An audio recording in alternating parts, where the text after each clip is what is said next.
Hello mga ka-daddy, this is Daddy Mike Kitchen. Today magluluto naman tayo ng simpleng ulam pero masarap at alam ko na gusto ito ng mga OFW. Aminin habang pinapanood mo ito muntik ka nang sigurong maglaway. Biro lang tere, lutuin na natin mga ka-daddy.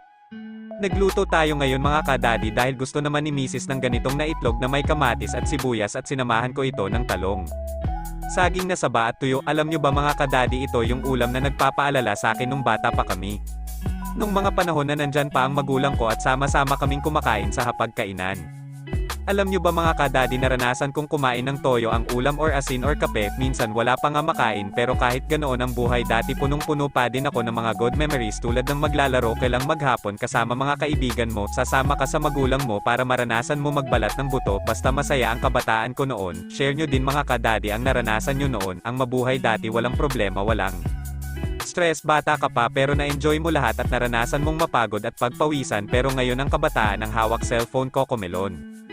Kapag lumaki na ang anak ko, ipaparanas ko naman sa kaniya kung paano magsumikap at magtipid at kung paano makaipon para mabili ang gusto niya. Di ko paparanas sa kanya ang dating buhay ko noon pero ipaparanas ko sa kanya na di lahat ng bagay nakukuha ng mad-alian. Kailangan pagsumikapan at ituturo ko sa kanya kung paano maging mabait na bata at may takot sa Diyos.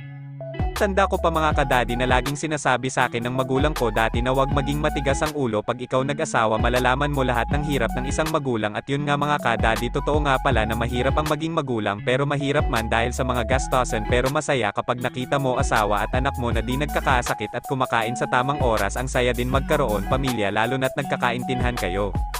Comment nyo dito mga ka-daddy kung madalas kayo dati paluin ng mga magulang nyo dahil tumakas ka na naman para makipaglaro sa mga kaibigan mo, haha. Tandaan nyo mga ka-daddy na kahit may pagsubok tayo dito sa mundo, wag nating makalimot na magdasal para sa ating buhay. Isipin na lang natin na binigay niyang pagsubok sa'yo ay makakayanan mo dahil wala siyang ibinigay na pagsubok na ipapahamak mo kung stress ka dahil maraming pagsubok. Bakit ma-stress? Isipin mo na may mga nagmamahal sa'yo at wag niyong itinatago ng stress kayo, pwede niyong ikwento sa taong malapit sa'yo at mahal ka. Kaya hanggang dito na lang mga ka-daddy, ay follow nyo ako para sa susunod na upload ko ay ma-update kayo. Ito si Daddy Mike Kitchen na nagsasabing mas piliin mong laging masaya.